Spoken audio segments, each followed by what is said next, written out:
ప్రస్తుతం మనతో మాట్లాడేందుకు ప్రముఖ పారిశ్రామికవేత్త కోగంటి సత్యనారాయణ గారైతే ఉన్నారు. కోగంటి సత్యంగా విజయవాడ ప్రజలందరికీ కూడా సుపరిచితమైన వ్యక్తి. అయితే తాజాగా పహల్గామ్ సంఘటన చాలా బాధాకరం. దేశవ్యాప్తంగా గూడా హిందువులు ఐక్యంగా ముందుకొచ్చి రోడ్డెక్కి నిరసన తెలియజేశారు. అదేవిధంగా భారతదేశంలో ఉన్న ముస్లిమ్స్ గూడా ఏదైతే ఉగ్రవాదులు చేసిన దుశ్చర్యను ఇది పిరికి పందే చర్యగా ప్రతిఘటిస్తూ వాళ్ళు గూడా పాకిస్తాన్‌ని, అక్కడ ఉగ్రవాదులను గూడా తీవ్రంగా వ్యతిరేకించారు. అయితే ఇదే అంశానికి సంబంధించి సత్యం గారితో మాట్లాడే ప్రయత్నం అయితే చేద్దాం. సార్ ఏం చెప్తారనేది గూడా తెలుసుకునే ప్రయత్నం చేద్దాం. అంటే చెప్పండి సార్, అంటే మోడీ గ్రాఫ్ దేశంలో పడిపోయినప్పుడల్లా ఇలాంటి ఉగ్రదాడులు, ఇలాంటి అంశాలన్నీ తెర మీదకొస్తాయి. మళ్ళీ ప్రజలందరి ఎమోషనల్‌గా ప్రజలతో ఆడుకొని తన వైపు మళ్ళీ ఆహ్, ఆకర్షణ పెంచుకునే ప్రయత్నంలో భాగంగా ఇది బీజేపీ చేసే ఒక జిత్తుల మారి వ్యవహారం అన్నట్లు కూడా చాలామంది అభిప్రాయపడుతున్నారు. దీన్ని మీరు ఏకీభవిస్తారా? లేదంటే ఏం చెప్తారు? అసలు ఆ అభిప్రాయం అనేది ఎవరు పడుతున్నారు అనేది కరెక్ట్ కాదండి. మీతో ఎవరైనా చెప్పున్నా కానీ అది నమ్మొద్దు. ఎందుకంటే టెర్రరిజానికి వ్యతిరేకంగా పోరాడుతున్నటువంటిది ముఖ్యంగా బీజేపీ అని చెప్పి తెలియపరుస్తుంది. ఎందుకంటే మొన్న జరిగినటువంటి కాశ్మీర్లో మరి 22వ తారీఖున 29 మందిని బలి తీసుకున్నటువంటి ఆ దుర్మార్గపు చర్యల్ని ఖండిస్తూ మరి ఆ టెర్రరిస్టుల్ని ఈ మనం ఇట్లానే వదిలేస్తూ పోతూ ఉంటే ఇప్పుడు మొన్న అంతకుముందు బాంబేలో చూసాం, అంతకుముందు హైదరాబాద్లో చూసాం. అట్లానే ఈ ఈ భారతదేశంలో ఈ టెర్రరిస్టుల్ని తొందరగా హతమర్చాలంటే, తొందరగా ముదించాలంటే మన భారతదేశం ముందు ఒక అడుగు ముందుకెళ్ళి పాకిస్తాన్ మీదకి ఆ, యుద్ధం చేయాల్సిన అవసరం ఉంది. ఎందుకంటే ఇప్పుడు ఈ టెర్రరిజాన్ని ఇంకా ప్రోత్సహిస్తున్నాయి. నిన్న మొన్న కూడా ప్రధానమంత్రి కానివ్వండి, మంత్రులు కానివ్వండి ఇంకా ప్రోత్సహిస్తూనే మాట్లాడుతున్నారు తప్ప మాది తప్పైపోయింది మా పాకిస్తాన్ వాళ్ళది అని చెప్పేసి అనకుండా దాన్ని ప్రోత్సహిస్తున్నారు. కాబట్టి పాకిస్తాన్ని మనం యుద్ధం చేస్తే ఒక 10 నిమిషాలు పడుతుంది మనకి కొట్టేయడానికి భారతదేశానికి. కాబట్టి మరి ఆ రోజున ఒకప్పుడు చరిత్ర చూసుకుంటే మరి వల్లభాయ్ పటేల్ గారు చెప్పారు, ముస్లిమ్స్ని కాశ్మీర్లో ఉన్నటువంటి ముస్లిమ్స్ అందరిని కూడా పాకిస్తాన్ పంపించేసి పాకిస్తాన్లో ఉన్న తెలుగు వాళ్ళందరినీ కూడా కాశ్మీర్ తీసుకొచ్చుకుందాం అని చెప్పేసి ఆ రోజున ఆయన చెప్పిన మాట విన్నట్లయితే ఈ రోజున మన టెర్రరిజం ఇంత పెరిగేది కాదు. టెర్రరిజాన్ని అరికట్టాల్సిన అవసరం ఉంది. కాబట్టి మనం యుద్ధం చేయాల్సిన అవసరం వచ్చింది, ఆసనం వచ్చింది. ఆఫ్టర్ ఆల్ ఒక చిన్న దేశం, మన భారతదేశంలో 150 కోట్ల మంది జనం ఉంటే మరి మనం ఇంకా ఆలోచిస్తున్నామంటే చాలా వెనకబడుతున్నాం. కాబట్టి ఇంకా ఆలోచిస్తున్న బీజేపీ ఉంటే ఇంకా ఇట్లాంటి దుశ్చర్యలు ఇంకా ఎక్కువ పెరిగే అవకాశం ఉంది. అలానే ఇంకా కొంతమంది చెప్తున్నారు చైనా సపోర్ట్ ఉంది పాకిస్తాన్కి అని చెప్పేసి. అంటే చైనా వాళ్ళు మొన్న చనిపోయిన 29 మందిలో చైనా వాళ్ళు కూడా ఉన్నట్లయితే మరి ఆ మాట అనేవాళ్ళు కాదు కదా. కాబట్టి చైనా కమ్యూనిస్టు దేశం, అది కమ్యూనిస్టుల పరిపాలన. కాబట్టి టెర్రరిజాన్ని అణిసేయాలనే ఉద్దేశంతో ఉంటుంది తప్ప టెర్రరిజాన్ని పెంచాలనే ఉద్దేశంతో ఎప్పుడు ఉండదు. అట్లానే మీరు ఇందాక అన్నట్లుగా భారతదేశం ఒకటే వ్యతిరేకించట్లా ఈ టెర్రరిజానికి. ప్రపంచవ్యాప్తంగా మొన్న అందరూ కూడా ఖండించారు. కాబట్టి మనం ఈ పాకిస్తాన్ని హతమార్చాల్సిన అవసరం ఉంది.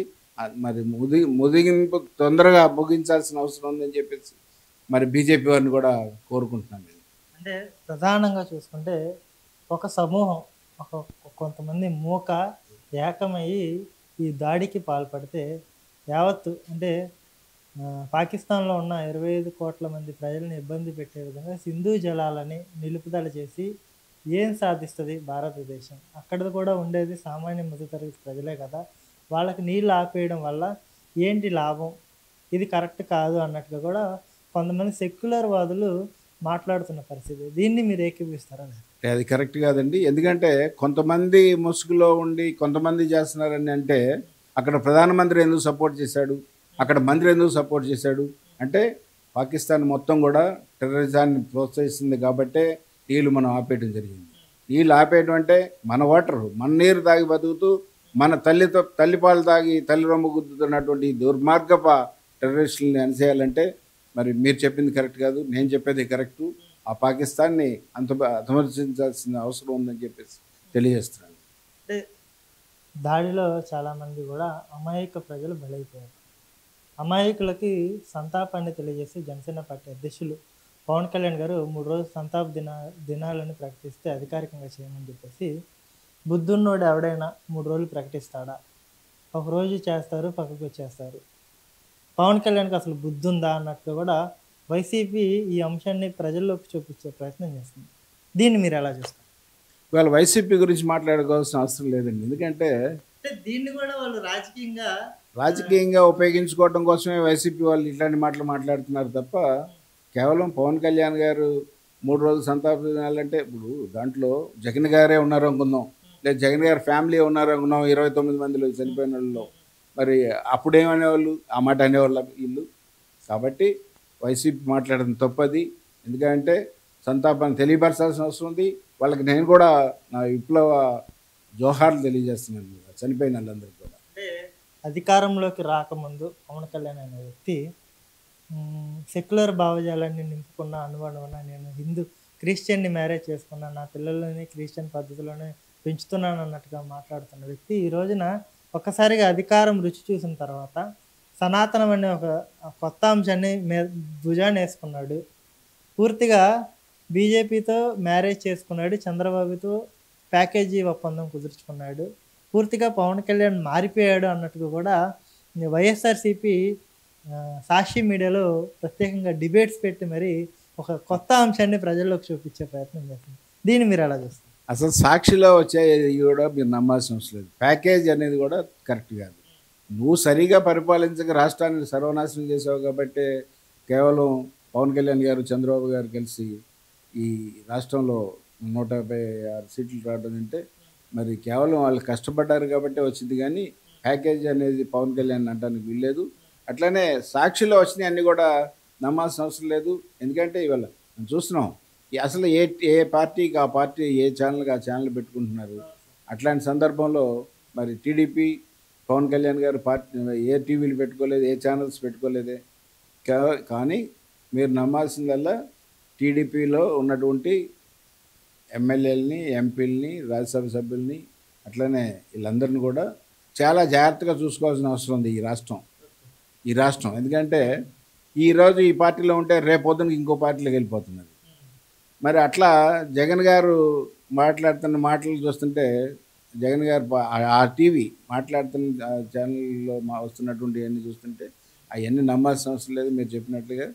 అట్లనే పవన్ కళ్యాణ్ గారు క్రిస్టియన్ పెళ్లి చేసుకుని ఉండొచ్చు, లేదా ముస్లిం పెళ్లి చేసుకుని ఉండొచ్చు. ఎవరిని పెళ్లి చేసుకున్నా ఒక ఆడ మగ రెండే కులాలుగా నేను భావిస్తాను. కాబట్టి అది పవన్ కళ్యాణ్ గారి మీద నిందేయటం తప్ప. అంటే ఇప్పుడు ప్రస్తుతం పరిపాలన ఎలా నడుస్తుంది? నిజంగా ప్రజల యొక్క అవసరాలను గుర్తించి వాళ్ళ యొక్క సంక్షేమాన్ని కాంక్షిస్తూ ప్రస్తుతం కూటమి ప్రభుత్వం పనిచేస్తుందా? లేదు అమరావతిలో ఏదైతే దోచుకున్న భూములన్నింటిని కూడా కాపాడుకునే ప్రయత్నంలో భాగంగా మోడీని పిలిపించుకొని మళ్ళీ శంకుస్థాపన చేసి ఆ భూమి విలువను పెంచేసి ఒకసారిగా మళ్ళీ అపర కుబేరులు అవ్వాలనేది చంద్రబాబు నాయుడు మాస్టర్ ప్లానా?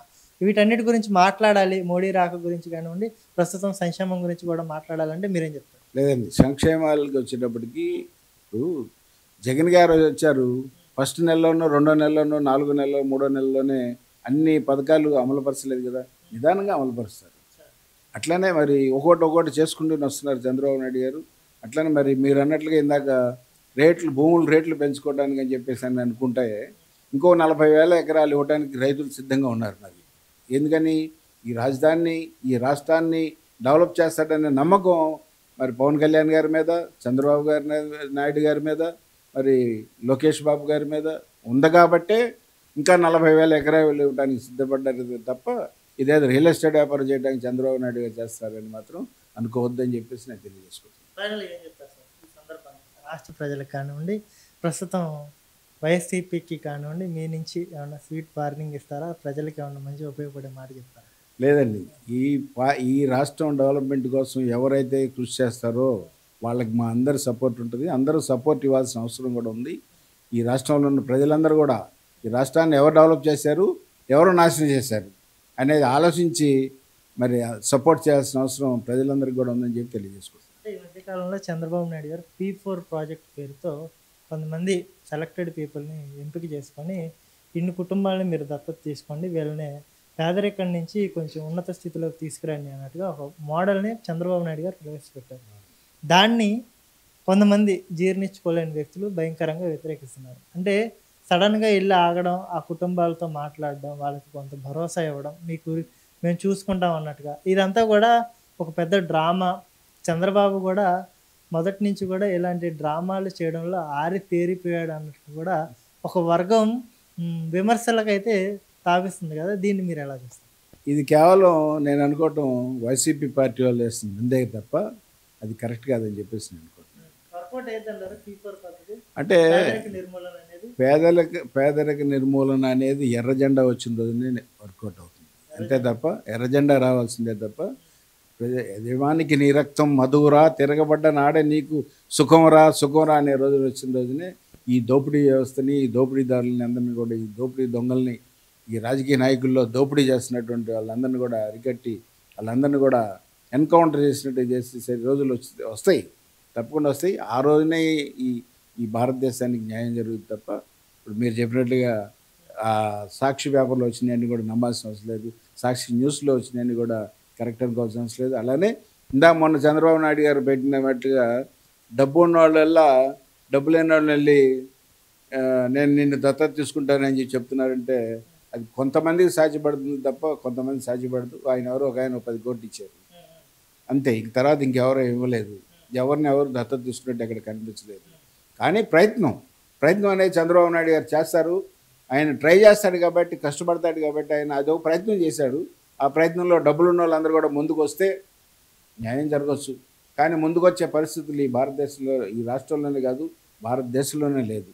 ఈ పేదవాడిని పైకి తీసుకొద్దాం అని చెప్పేసి ఉన్నవాడు వచ్చి పేదవాడికి సహాయం చేసే పరిస్థితులు ఈ భారతదేశంలో లేదు, ఈ ఆంధ్ర రాష్ట్రంలో అసలే లేదు. అంటే ఎర్రజెండా పట్టిన నగరంలో కమ్యూనిస్టు పార్టీలు ఎర్రజెండా పట్టి పోరాటాలు చేస్తూనే ఉన్నాయి తప్ప వాళ్ళని ప్రజలెవరు కూడా వీళ్ళు మన కోసం ఉన్నారు, వీళ్ళు మన తరపున పోరాడుతున్నారని ఎవరు కూడా వాళ్ళని అర్థం చేసుకునే పరిస్థితిలో లేరు.